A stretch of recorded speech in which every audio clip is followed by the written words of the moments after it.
Hello నమస్తే. ఈరోజు నారా చంద్రబాబు నాయుడు గారు ప్లస్ నరేంద్ర మోడీ గారు కలిసి పక్కనే కూర్చొని అమరావతికి సంబంధించిన రీలాంచ్ ప్రోగ్రామ్. ఎప్పుడైనా రీలాంచ్ ప్రోగ్రామ్ అంటే అర్థం ఏంటంటే ఒకసారి ఆపేశారని అర్థం. Otherwise there will be nothing called, no concept called relaunch arises unless it is halted in the middle. మరి మధ్యలో ఎందుకు ఆగిపోయింది? రీలాంచ్ ప్రోగ్రామ్ పెట్టాల్సిన అవసరం ఎందుకు వచ్చింది అంటే అర్థం మధ్యలో ఒక పెద్ద బ్రేక్ పడింది అని. యాక్సిడెంట్ జరిగితే ఒక వెహికల్ ఆగిపోయింది, లేదంటే ఒక సంవత్సరం రెండు సంవత్సరాల పాటు వెహికల్ని పక్కన పడేసి మళ్ళీ రీలాంచ్ చేశారంటే అర్థం ఆగిపోవడానికి కొన్ని కారణాలు ఉంటాయి కదా. ఆ ఆగిపోవడానికి కారణాలు ఏంటి అని అంటే నరేంద్ర మోడీ గారు లూజ్ టంగ్ వల్లే ఆగిపోయిందని సాక్షాత్ చంద్రబాబు నాయుడు గారు 2019లో చెప్పారు. అమరావతి ప్రోగ్రాం ఆగిపోవడానికి కారణం నరేంద్ర మోడీ గారి యొక్క లూజ్ టంగ్ అని.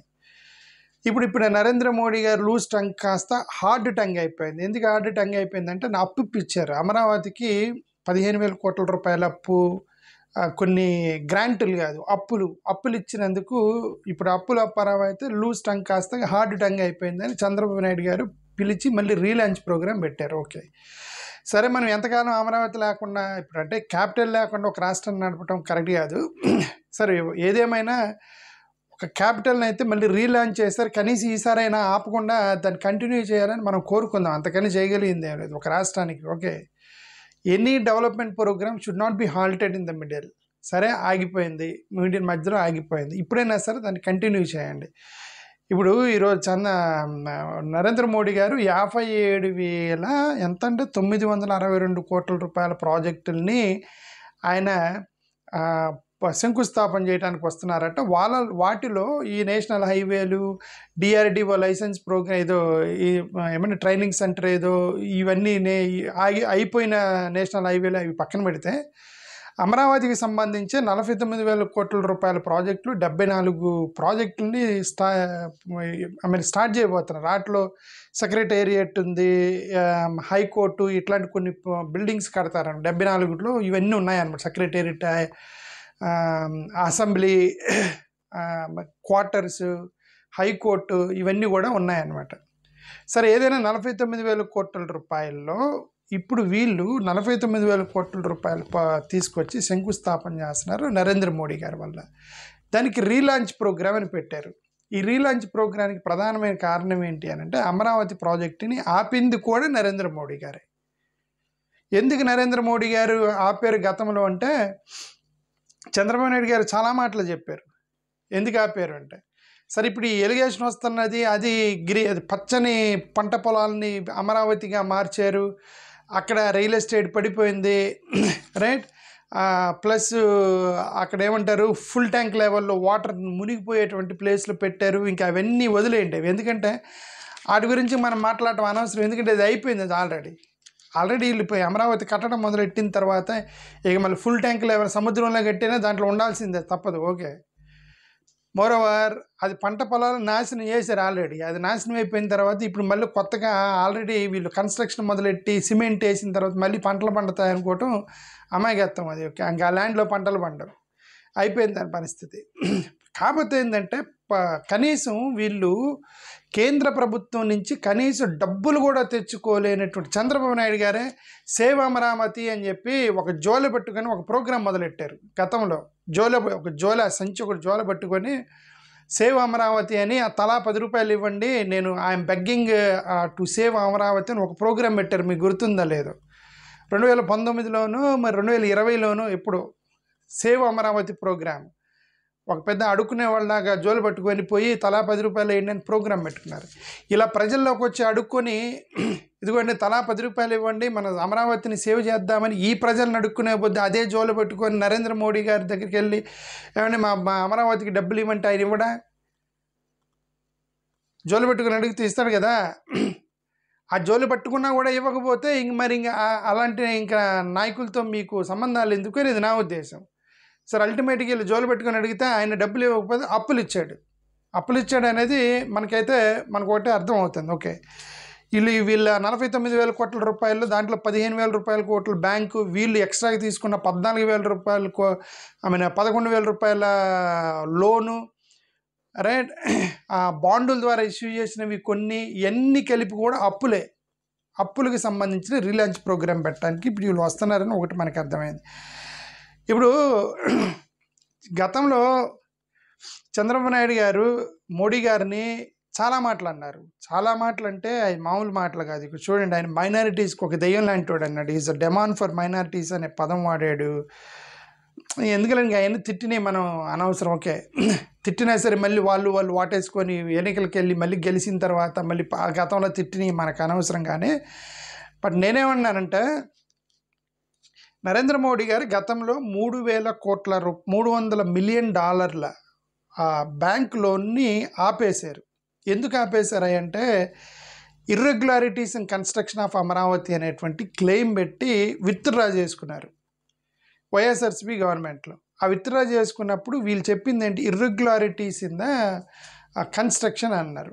ఇప్పుడు ఆ ఇర్రెగ్యులారిటీస్ని క్లారిఫికేషన్ ఇవ్వకుండా వీళ్ళు మళ్ళీ రీలాంచ్ ప్రోగ్రాము అంటే అది కరెక్ట్ కాదు కదా. ఇప్పుడు గతంలో వాళ్ళు బాండ్స్ ఇచ్చినప్పుడు ఫ్రాంక్లిన్ టెంపుల్టన్ కంపెనీ ఒకటి, ఆదిత్య బిర్లా వాళ్ళు ఒక 300 కోట్ల రూపాయలు, ఫ్రాంక్లిన్ టెంపుల్ ఒక 1000 కోట్లు, వీళ్ళు 2000 రూపాయలు బాండులు 2000 crores బాండులు రిలీజ్ చేశారు కదా అమరావతి పేరు మీద. వాటిలో ఎక్కువగా కొంత ఫ్రాంక్లిన్ టెంపుల్టన్ అసెట్స్ మేనేజ్మెంట్ వాళ్ళు 1000 కోట్లు బాండులు తీసుకున్నారు. ఆదిత్య బిర్లా వాళ్ళు 230 కోట్లు ఏమో బాండులు తీసుకున్నారు. అవి ఇప్పుడు రేట్లు డబల్ అయిపోయినాయి. అప్పుడు ఏది డబల్ రేటుకి తీసుకున్నారు. అంటే వీళ్ళు 1000 కోట్ల రూపాయలు బాండ్ తీసుకుంటే 2000 కోట్ల రూపాయలు షేర్లు ఇస్తామని అర్థం కదా. డబల్ రేట్ మీద తీసుకున్నారు. 1.5 times ఏదో తీసుకున్నారు. ఓకే, ఇప్పుడు అవన్నీ ఎక్స్పైరీ డేట్కి వచ్చేసింది. ఇప్పుడు అంతే, ఇప్పుడు 10 సంవత్సరాల క్రితం కదా వాళ్ళు బాండ్లు ఇష్యూ చేశారు. అంటే 7 సంవత్సరాలు అయింది. ఇంకెన్ని 3 సంవత్సరాలు అది ఎక్స్పైరీకి వస్తాయి. ఫ్రాంక్లిన్ టెంపుల్టన్ది, ఆదిత్య బిర్లావి, మిగతాకి సంబంధించి కొన్ని కంపెనీలు అయితే అవి ఎక్స్పైరీకి వస్తాయి. ఈ ఎక్స్పైరీకి వచ్చినప్పుడు ఆ 2000 కోసం 4000 కోట్ల రూపాయలు అవుతాయి. ఈ 4000 కోట్ల రూపాయలకు సంబంధించిన డబ్బులు మళ్ళీ వాళ్ళు తిరిగాలంటే మళ్ళీ అప్పు తీసుకోవాలిగా. ఎన్నిసార్లు అప్పులు తీసుకుంటారండి? అదే మీ అన్నది ఏంటంటే, కేంద్ర ప్రభుత్వాన్ని డబ్బులు ఇవ్వమని అడగండి, గ్రాంట్లు ఇవ్వమని అడగండి. ఆయన పిలిపించి గతంలో ఆయన వచ్చి ఇక్కడ ఇది గంగానది నుంచి మట్టి తీసుకొచ్చి పెట్టాడు అక్కడ. ఓకే, మట్టి తీసుకొచ్చి పెట్టి అది పవిత్రంగా భావిస్తున్నాము అనేది అవన్నీ విశ్వాసాలను పక్కన పెట్టండి. అది గంగానది నుంచి మట్టి తీసుకొచ్చి దాంట్లో ఇస్తే అది మంచిది, అవన్నీ ఇవి మత విశ్వాసాలతోటి ఇక్కడ ఏమంటారు, పట్టణాలు నిలబడవు. పట్టణాలు కట్టాలంటే, పట్టణాలు నిలబడాలంటే డబ్బులు ఉండాలి, ఇన్వెస్ట్మెంట్ ఉండాలి, కాంట్రాక్టర్లకు డబ్బులు కట్టాలి. డబ్బులు కట్టినప్పుడు వస్తాయి. అందుకని ఇప్పుడు కేంద్ర ప్రభుత్వం దగ్గర డబ్బులు అడగండి అంటే డబ్బులు అడగకుండా పోయి అప్పులు తీసుకొని వచ్చేసి, అప్పులు ఇచ్చినటువంటి అప్పారావు సినిమాలో కనుక సన్మానం చేసినట్టుగా ఇప్పుడు అప్పులు ఇచ్చిన వాళ్ళని తీసుకొచ్చేసి మీరు అక్కడ రీలాంచ్ ప్రోగ్రామ్ పెట్టారు. Okay, fine. Why don't you ask them grant instead of debt, loan అనేది ఒకటి మీరు అర్థం చేసుకోవాలి. ఇప్పుడు పోనీ అమరావతి ప్రోగ్రాం కూడా చాలా కాస్ట్లీ ప్రోగ్రామ్. మనకు కంటికి కనిపిస్తున్న 1,00,000 కోట్ల రూపాయలు కనిపిస్తుంది, కానీ అది తెల్లేనికి మింగేసినట్టు చాలా వాటిని మింగేసింది. అంటే ఇప్పుడు ఆంధ్రప్రదేశ్కి సంబంధించి కడప స్టీల్ ప్లాంట్ అడగాలి, లేదంటే ఎక్కడ రైల్వే జోన్ అడగాలి, కొన్ని ప్రోగ్రామ్స్ అడగాలి. ఆ ప్రోగ్రామ్స్ అన్ని డిమాండ్ పెడితే మళ్ళీ ఇక్కడ అమరావతికి డబ్బులు ఇవ్వమంటారేమోనని వీళ్ళు ఇండైరెక్ట్గా వాటిని అడగటం మానేశారు. అంటే అర్థం, Kadapa steel plant at the cost of Kadapa steel plant వీళ్ళు అమరావతిని డబ్బులు చేసినట్టే కదా అర్థం. ఇప్పుడు నువ్వు కడప స్టీల్ ప్లాంట్ అడిగితే అమరావతికి డబ్బులు ఇవ్వడు, ఎందుకు వచ్చిన గొడవ అని కడప స్టీల్ ప్లాంట్ని అడగడం మానేశారు అమరావతి కోసం. అంటే దానికోసం ఇది అంటే ఎంత కాస్ట్లీ అమరావతి అని దాని గురించి. అలాగే కొన్ని వందల ప్రాజెక్టులని అడగడం మానేశారు కేవలం టు సేవ్ అమరావతి. ఓకే, ఇదేమంటారు, స్పెషల్ కేటగిరీ స్టేటస్, అదొక పెద్ద సాక్రిఫైస్ చేశారు. స్పెషల్ కేటగిరీ స్టేటస్లో 2,25,00,000 కోట్ల రూపాయలు మేము స్పెషల్ ప్యాకేజ్ ఇస్తాము, దాంట్లో ఈ అమరావతి ఒకటి. అంటే స్పెషల్ స్టాటిక్ అంటే ఈ అమరావతి ఎన్నింటిని మింగేసింది అంటారు. ఈ అమరావతి అనేటువంటి ఒక క్యాపిటల్ కట్టడానికి స్పెషల్ స్టాటస్ కేటగిరీని మింగేసి, స్టీల్ ప్లాంట్ని మింగేసి, స్పెషల్ స్టాటస్ కడప స్టీల్ ప్లాంట్ని మింగేసి, గిరిజన యూనివర్సిటీ మింగేసి, కొన్ని వందల ప్రాజెక్టులు మింగేసి, అసలు ఉన్నది మొత్తం ఊడ్చిపెట్టి ఒక ఏమంటారు ఉన్నది మొత్తం ఊడ్చిపెట్టి ఒక గేదెని కొనుక్కొస్తే అది దీనికి పిల్లల్ని కనలేదు అనుకో, ఇక్కడ డబ్బులు పోతాయి, దాన్ని మేపడానికి పోతాయని ఒక సామెత ఉండేది కదా. ఇప్పుడు అలాగే ఇప్పుడు అమరావతి చాలా వాటిని మింగేసింది. ఇన్ని మింగేసిన తర్వాత చివరికి కనీసం మీ మీద డిపెండ్ అయి ఉన్న ప్రభుత్వం దగ్గర గ్రాంట్ అని అడగండి, తీసుకొచ్చి డబ్బులు ఇవ్వమనండి, అప్పులు కాదు డబ్బులు ఇవ్వమనండి. అప్పుడు మీరు మోడీ గారిని తీసుకొచ్చి మీరు ఏదైనా చేయవచ్చు. ఒక ఆయన అప్పులు తీసుకున్న ఆయన, ఇంకొక ఆయన అప్పులు ఇచ్చే ఆయన, వాళ్ళిద్దరు తీసుకొచ్చి ఇప్పుడు అక్కడ ప్రోగ్రాం పెడుతున్నారు. అక్కడ చాలామంది వీళ్ళిద్దరిని తిట్టిన వాళ్ళందరూ అక్కడ నిలబడుతున్నారు. ఇప్పుడు ఎవరైతే అప్పులు ఇచ్చే ఆయన ఒక ఆయన, అప్పు తీసుకున్న ఒక ఆయన, వీళ్ళిద్దరిని తిట్టిన వాళ్ళు చుట్టుపక్కల ఇప్పుడు గెస్ట్లు అక్కడ ఎవరు, చిరంజీవి గారు అమరావతిని తిట్టినారు. పవన్ కళ్యాణ్ గారు ఏమన్నారు, జగన్మోహన్ రెడ్డి లాగా చంద్రబాబు నాయుడు లాగా ఎన్డీ అంటే భయపడేవాడిని అనుకున్నారా అని 2019 ఆయన ప్రసంగం వినండి. ఎన్డీ అంటే భయపడేవాడినా అని ప్రసంగం ఇచ్చిన ఈయన వెళ్ళి సదా మీ సేవలో అని చెప్పేసి ఎన్డీఏ కాళ్ళ చుట్టూ తిరుగుతున్నటువంటి వ్యక్తి ఇప్పుడు వీళ్ళందరూ చుట్టుపక్కల ఒక ఆయన అప్పు ఇచ్చాడు, ఒక ఆయన అప్పు తీసుకున్నాడు, వీళ్ళిద్దరిని కలిపి తిట్టిన వాళ్ళు మొత్తం చుట్టుపక్కల కూర్చొని ఒక పెద్ద ప్రోగ్రాం చేస్తున్నారు. అదే ఈరోజు రీలాంచ్ ప్రోగ్రాం అని నాకు అర్థమైంది. అది ఓకే సరే, ఏదైనా అమరావతిని ఒక క్యాపిటల్ కనీసం ఇప్పుడన్నా రీలాంచ్ చేసినప్పుడు please don't halt it again, continue చేయండి. అది మంచైనా చెడైనా మీరు ప్రారంభించిన తర్వాత it should be completed. But దానికి సంబంధించినటువంటి వేల కోట్ల రూపాయలు ఇంత పెద్ద సంపదని కేవలం అమరావతి కోసం సాక్రిఫైస్ చేయటం అనేది చాలా అన్యాయం. అది చేశారు, సరే చేశారు. దాని అపోనెంట్స్ మాలాంటి వాళ్ళు మేము అది రియల్ ఎస్టేట్ కోసం చేశారని మేము అంటాము.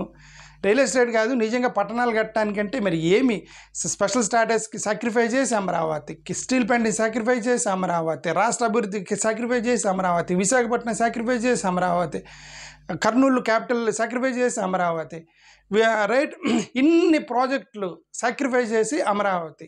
అంటే అమరావతి కాస్ట్ ఆఫ్ అమరావతి ఇది ఏంటంటే లెక్కించలేనటువంటి కాస్ట్ అది అమరావతికి మీద పడింది. చివరికి మిగిలింది ఏంటంటే కేంద్ర ప్రభుత్వం మనకిచ్చే అప్పు. దయచేసి గ్రాంట్ తీసుకురండి, నరేంద్ర మోడీ గారిని గ్రాంట్ అడిగి డబ్బులు తీసుకురండి. అదర్వైజ్ ఇది రాష్ట్రము, అమరావతి అనేది రాష్ట్ర అభివృద్ధి తర్వాత సంగతి, కానీ రాష్ట్రాన్ని నాశనం చేస్తుందని నాకైతే అనిపిస్తుంది. థ్యాంక్ యూ, నమస్కారం.